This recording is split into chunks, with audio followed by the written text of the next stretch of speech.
Salut à toutes et à tous et bienvenue dans un monde de bulles, la seule émission intergalactique entièrement dédiée, dévouée, consacrée au... Mathieu ? À la bande dessinée. Et au 9e art, voilà, et aux arts graphiques, évidemment.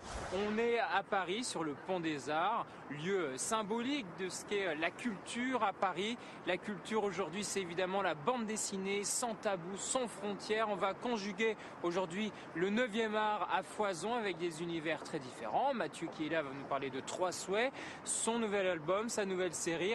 En attendant, sans plus tarder, direction ce même Paris, mais à une autre époque, Saint-Germain. C'est signé au scénario Thierry Gloris et c'est l'excellentissime Nicolas Béard qui nous raconte cette histoire. À tout de suite.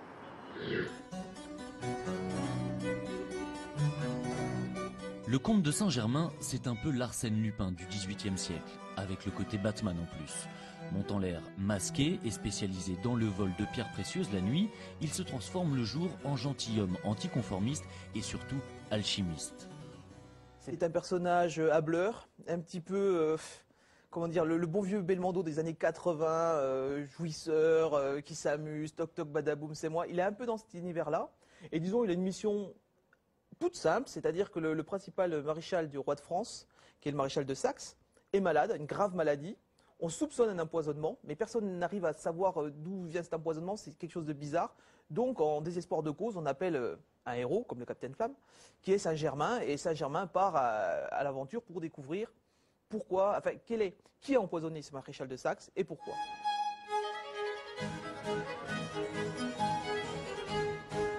C'est ainsi que débute une palpitante saga sur fond de complot politique, une plongée en plein XVIIIe siècle sous le règne de Louis XV, alors en guerre contre l'Autriche.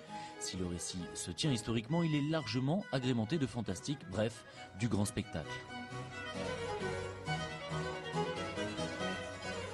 Il y a un énorme aussi travail historique qui est derrière, mais qui est sous-jacent. C'est-à-dire, ce que j'ai essayé de faire, c'est que dans la lecture, ça ne vient pas entraver la lecture. C'est quand même une lecture divertissement, une lecture popcorn, on s'amuse, et j'essaye de laisser quelques brides historiques, quelques brises culturelles. On ne peut pas faire bouger l'histoire, sinon on part dans l'Uchronie, et là on perd tout le monde. Mais c'est vrai qu'on peut mettre de la magie, on peut mettre un peu d'alchimie, un peu de fantastique. C'est vrai qu'on peut vraiment s'amuser avec ça. Pour le coup, le XVIIIe siècle en bande dessinée, j'ai l'impression qu'il n'y a pas eu grand-chose qui est parti dans, entre guillemets, l'amusement.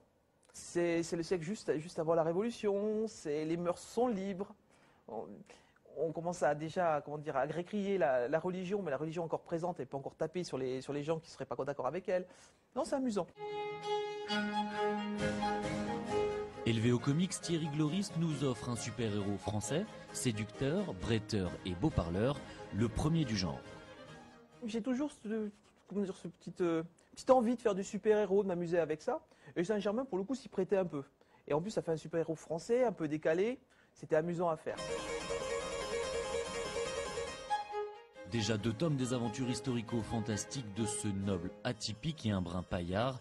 On attend la suite avec beaucoup d'impatience.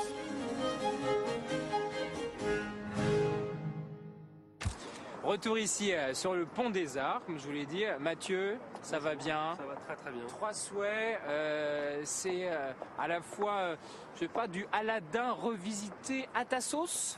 Oui, tout à fait, c'est ça. C'est l'histoire ça démarre à Jérusalem pendant les croisades, et c'est l'histoire d'un jeune homme qu'on appelle le Kabyle, qui est un hachichine, un assassin en fait. Donc c'est un petit peu ancré dans la réalité au début. Et c'était une secte, les assassins, de gens qui se sacrifiaient dans des missions suicides en échange d'un paradis qu'on leur promettait.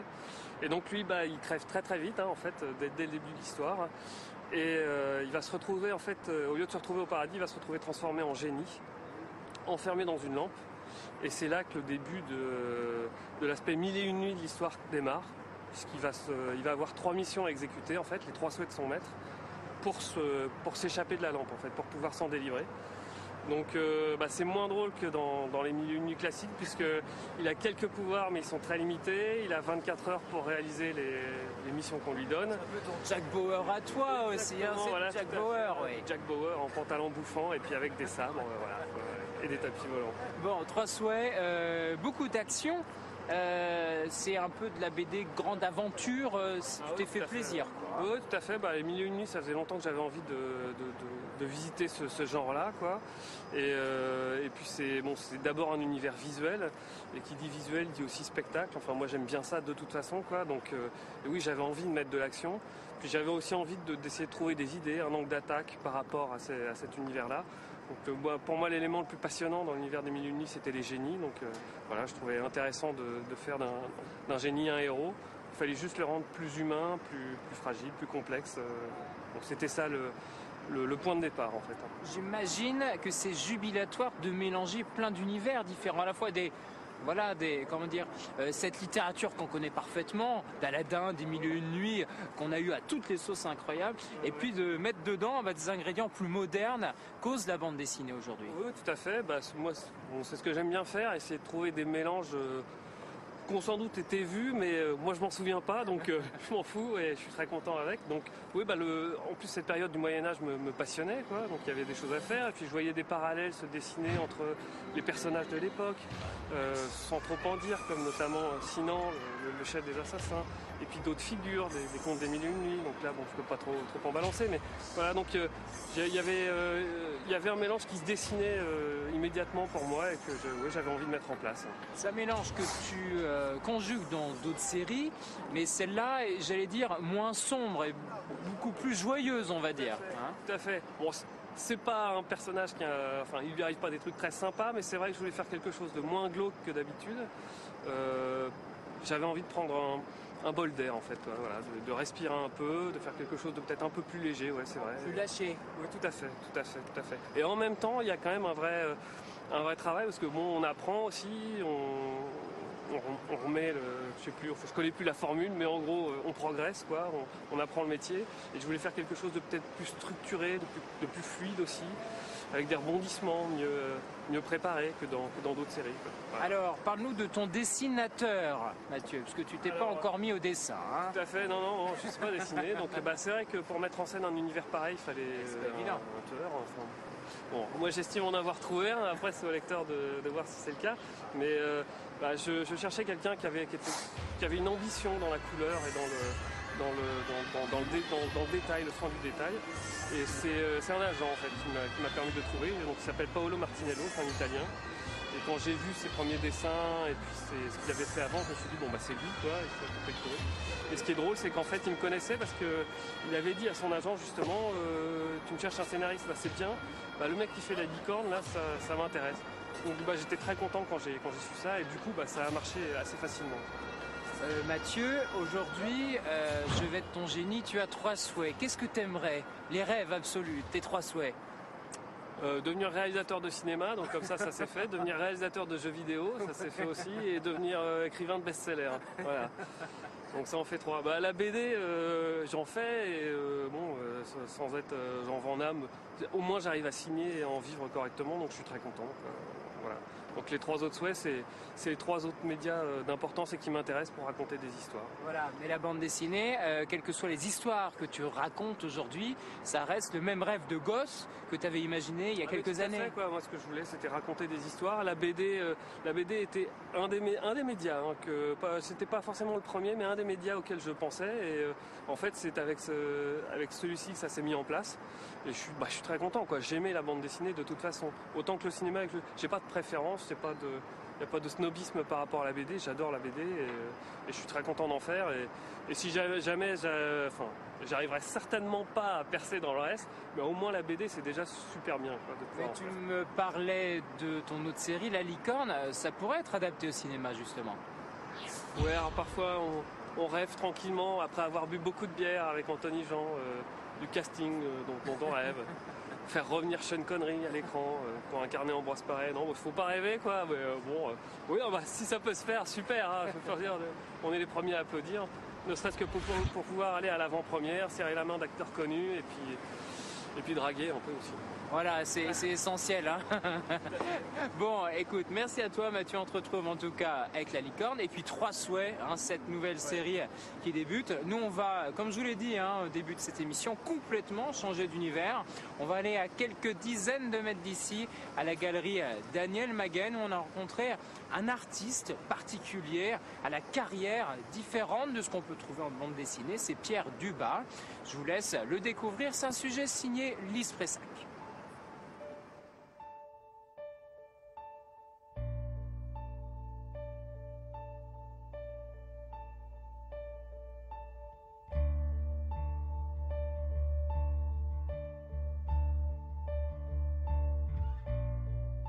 Quand je commence un bouquin, je ne sais pas ce que ça va devenir. D'un seul coup, il y a une forme, il y a des points d'ancrage qui se créent en travaillant. D'un seul coup, j'ai un point d'ancrage fort. Je me dis, waouh, là, ça me parle. Je ne sais pas pourquoi ni comment, mais ça me parle. Et alors, ça me donne un repère, un premier repère. Et je continue, et puis d'un seul coup, ça se déplace, un deuxième. Après, il y a le lien qui se fait entre les deux, et petit à petit, cet univers se construit. Il me semble que l'histoire, elle est très audible. On arrive à suivre l'histoire, mais de quoi ça parle alors là? Et je crois que c'est dans le langage graphique et plastique, il y a beaucoup de choses qui passent. On est très bavard à cet endroit-là. Et je pourrais presque dire que l'histoire peut beaucoup polluer ce langage-là. Et donc trouver une adéquation entre l'histoire et la forme est une chose très importante. Je crois qu'elle importe de moins en moins, mon histoire. L'histoire que l'autre peut trouver, elle est peut-être plus importante. Elle est plus riche, ouais. Je crois que je demande au lecteur quelque chose d'actif, quoi. Je crois que c'est la moindre des choses, quoi. Si je prends un livre comme une sculpture, il y a des parties qui sont parfaitement lisibles, qu'on peut parfaitement bien comprendre, vachement rassurantes, des fois. Puis d'un seul coup, il y a des trous, il y a des zones d'ombre, on sait pas, et derrière, on ne sait pas ce qu'il y a. Donc voilà, c'est un ensemble. Donc vouloir donner tout sous un même éclairage, si on éclaire la statue complètement avec plein feu, tout devient lisible, ça devient vraiment pénible et on enlève beaucoup.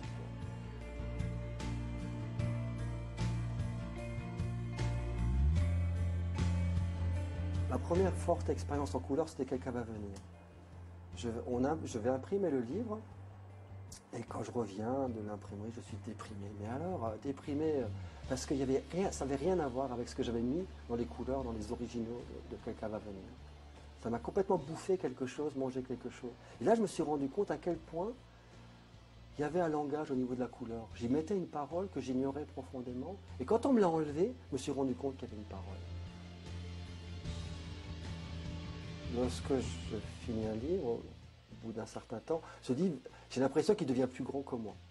Par exemple, après avoir fait Sans l'ombre d'un doute, je présente Sans l'ombre d'un doute. La première phrase que j'ai dite en présentant le livre, j'ai commis ce livre. C'était très étrange, quoi. C'est comme si j'avais fait quelque chose, ça a à voir avec la transgression, c'est comme si j'avais commis dans un sens où ça m'a dépassé, où j'ai fait quelque chose que je n'avais pas le droit de faire. Je suis allé au-delà de ce que j'osais faire et que je pouvais faire.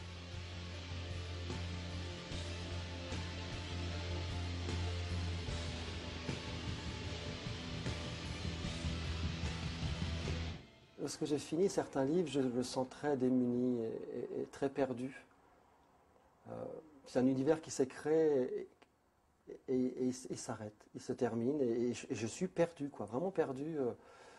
C'est comme si j'étais vide après et je suis... Ouais, c'est une période difficile. Et donc j'ai trouvé des films pour continuer ces univers-là, voilà, je pourrais dire ça.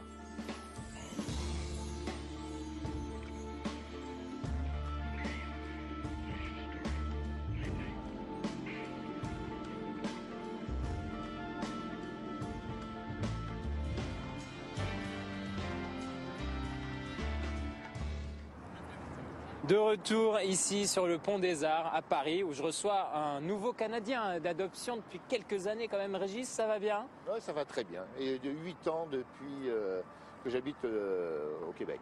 Et t'as pas envie de revenir dans ce magnifique Paris? Si, un petit peu quand même. Enfin, moi, ça irait encore, mais je crois que ma femme, elle, vraiment, ça lui tarde.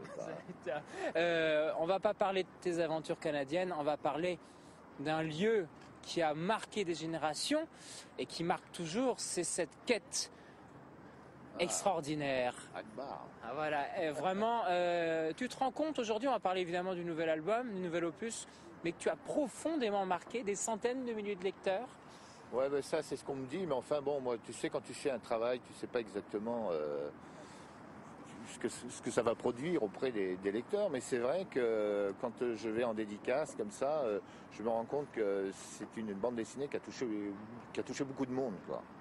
Et ben, c'est formidable. Et puis je sais qu'il y a beaucoup de dessinateurs qui se sont engouffrés dans la brèche, et c'est très bien encore. Enfin, voilà. Mais tu te rends compte peut-être, avec les années qui passent, et justement le succès de cette série, qu'est-ce qui a marché auprès des lecteurs? Quel ingrédient toi tu as donné pour que ça marche et puis finalement que le lecteur s'y retrouve et ait envie de s'y retrouver toujours et encore? Bah écoute, je vais t'avouer quelque chose, enfin les gens le savent, c'est que j'ai horreur de l'heroic fantasy. Donc j'ai fait de l'heroic fantasy avec Le Tendre, avec Serge Le Tendre, et le fait que ça a marché, je pense que c'est le fait que justement en n'aimant pas trop l'heroic fantasy, on a essayé de la prendre sous un autre biais, un autre point de vue, à savoir les personnages, les qualités et surtout leurs faiblesses. Et ce qui fait que ça a rendu les personnages très attachants, très humains, et les gens ont pu s'identifier. Et je pense que c'est ce qui a fait que cette histoire a touché les gens. Parce que en dehors d'être une histoire qui se trouve dans un contexte d'heroic fantasy, ce sont des histoires de personnages, des destins de personnages. Une histoire d'amour aussi en filigrane. Et voilà, et je pense que c'est ça qui a touché les gens. Mais dis donc, pour quelqu'un qui n'aime pas l'heroic fantasy, tu as quand même développé des univers qui sont aujourd'hui comme une référence de l'heroic fantasy. C'est ça qui est étonnant.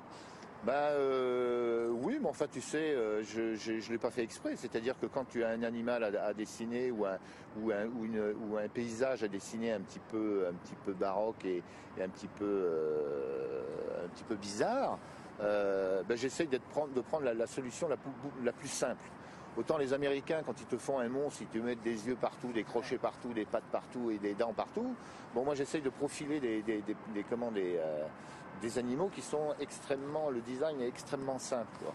Au même titre que sur la planète Terre, les animaux sont adaptés à leur entourage et c'est pas des monstres avec des antennes et puis Ce que je cherchais, c'est que l'irréel soit finalement totalement réel à la lecture. Exactement, d'avoir une impression de déjà-vu pour le lecteur, même si la bestiole ne ressemble pas à un cheval, par exemple, ou à un échassier quelconque. Il y a une notion, il a l'impression il n'est pas déphasé, il n'est pas déstabilisé. Il sait que c'est un échassier, bon, même s'il est bizarre, il sait que c'est une monture, voilà. Donc j'essaye de faire. Puis si c'est un prédateur, je le fais pas avec 50 000 pattes et voilà. Donc voilà. Mais ça, ce sont mes solutions à moi. Je dis pas que ce sont les meilleures. Petit secret de fabrique, en tout cas. La tambouille. C'est parce que je fais avec mes moyens et mes moyens sont ce qu'ils sont et je suis pas extensible comme ça.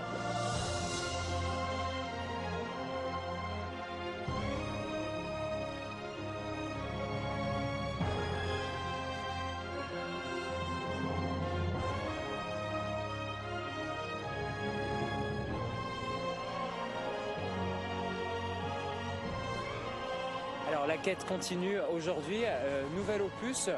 Il a fallu attendre quelques années pour que la série reprenne. Aujourd'hui, où on en est de l'histoire? Tu racontes ce qu'il y a autour. Voilà, on en est à la deuxième époque, à savoir qu'est-ce qui a amené les personnages à vivre la quête de l'oiseau du temps qu'on connaît. C'est-à-dire qu'évidemment, ce n'est pas la jeunesse de Bragon, bien que on commence l'histoire, puisqu'on essaye de travailler avant. Forcément les personnages sont beaucoup plus jeunes. Donc c'est ce qui a amené, donc je me répète, les personnages à vivre la quête de l'oiseau du temps. À savoir toute la mécanique, tout le revirement de commandes position de la fée marin, pas de la fée marin, je confonds, Peter Pan, moi,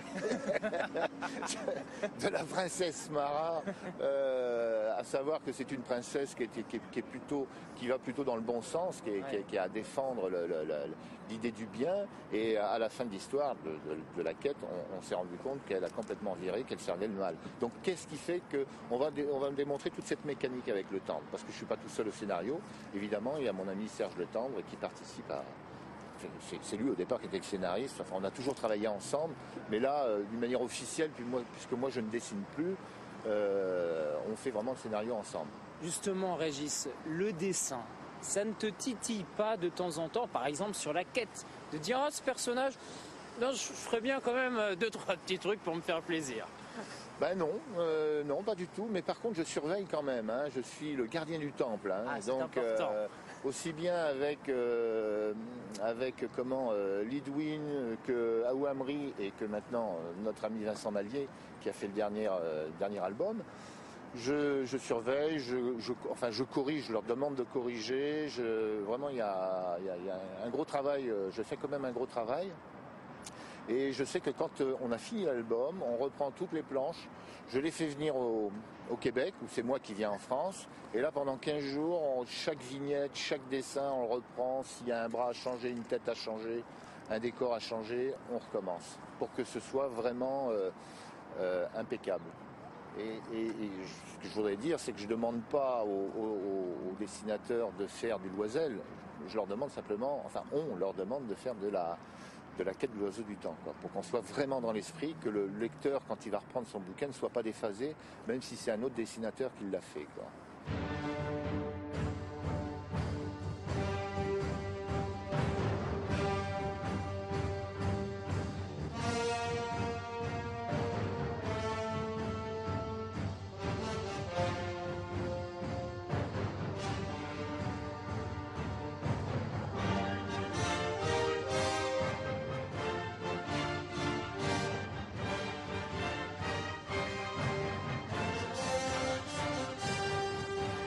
La quête de l'oiseau du temps, et j'ai fait exprès à plusieurs reprises de dire la quête, parce que j'imagine que personnellement, des séries dans une vie, tu as cité par inadvertance, mais Peter Pan aussi, ou Magasin Général, ça a une connotation particulière dans ton quotidien, dans ce que tu as été, dans ce que tu vas être plus tard, dans ta vie personnelle.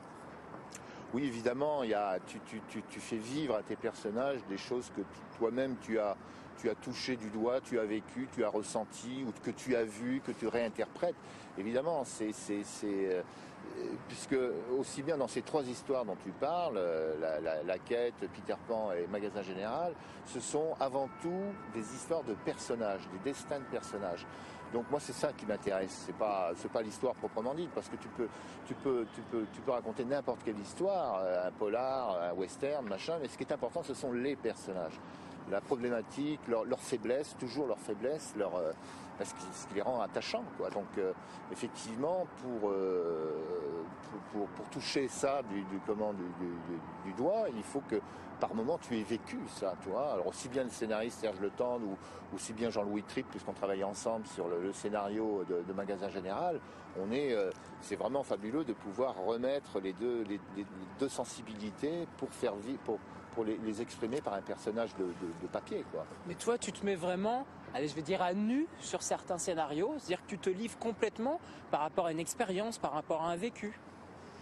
Complètement, surtout pour Peter Pan, qui était une histoire beaucoup plus dure, très très intense.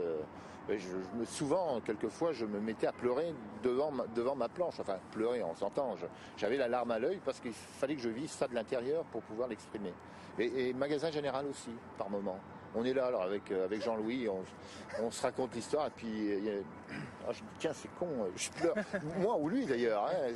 Alors, ça veut dire qu'en fait, la scène, si elle est bien orchestrée, elle va faire le même effet chez le public, quoi.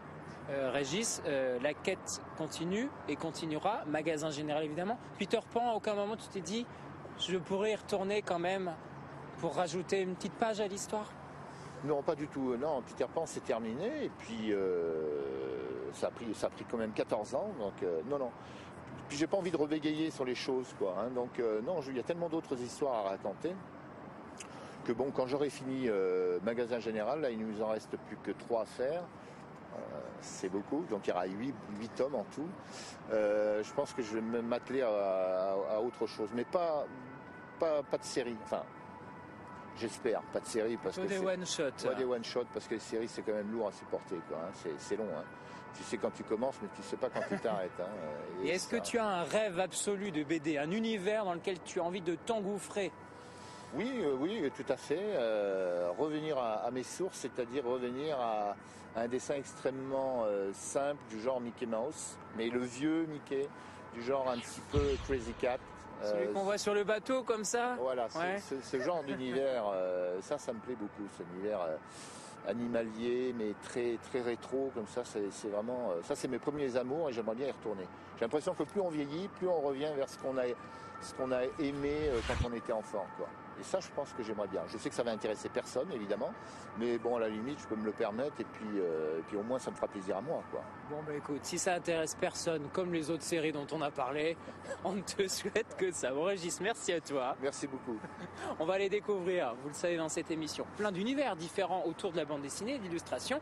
Maintenant, c'est Monsieur Mazan, illustrateur, auteur de bande dessinée. Il a sorti son petit sketchbook aux éditions Atticus. On l'a rencontré, sujet signé Nicolas Béard. À tout de suite.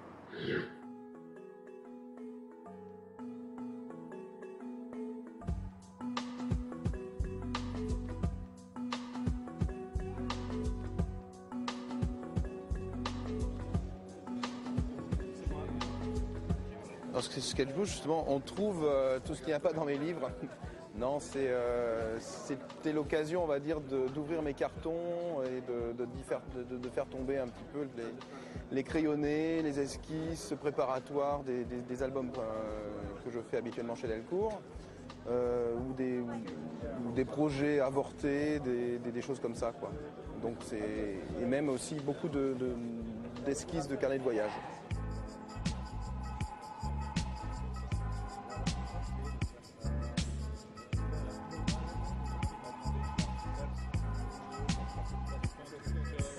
J'ai bourlingué un tout petit peu, enfin surtout en Égypte, Asie, tout ça. D'ailleurs, mon premier carnet de croquis, je l'avais fait au Vietnam.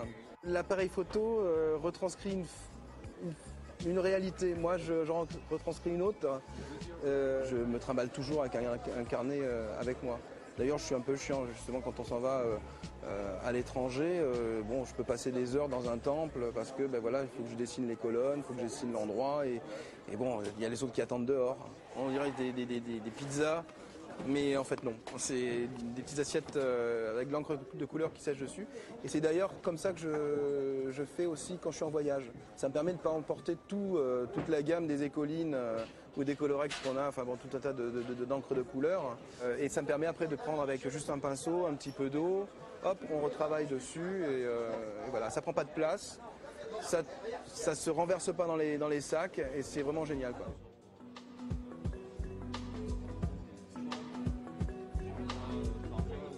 Ben, c'est assez bizarre en effet de retourner en arrière parce que le style évolue. Généralement, on travaille au fur et à mesure, on enlève pas mal de choses, dont l'espèce de fraîcheur qu'on a au tout départ quand on commence. Et donc il y a des choses que je retrouve 20 ans après, je me dis mais purée, il y a des choses que je tenais à l'époque, j'aimais pas, et ben finalement il y a un petit quelque chose qui reste et c'est peut-être vers là qu'il faudrait que je retrouve cette espèce de fraîcheur, de candeur, de chercher au fond de sa mémoire, au fond de ses tripes, quelque chose de plus ancien pour faire quelque chose de nouveau, de neuf. S'il y a suffisamment de gens pour prendre le premier, ben on en fera un deuxième parce que côté carnet de croquis, j'en ai des tonnes. Il y a de quoi en faire au moins une vingtaine.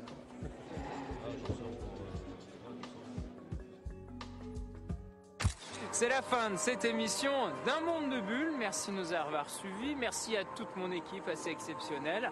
Arnaud, là, sur le gros plan. Monsieur Réflecteur, Olivier de la Galerie Maguen. Au son, Monsieur Laurent Léglise. Stéphane Bauden, évidemment, sur le plan large. Et je sais plus comment il s'appelle. Enfin, Nicolas Béard, comme d'habitude. Il nous coûte très cher pour l'émission. Voilà, c'est la fin de cette émission. Les rendez-vous incontournables, c'est unmondedebulle.com, le site de l'émission. publicsena.fr pour toutes les VOD gratuites limitées. Et tous les jeudis matins, ma chronique coup de cœur dans le quotidien Métro. Ciao et à la semaine prochaine.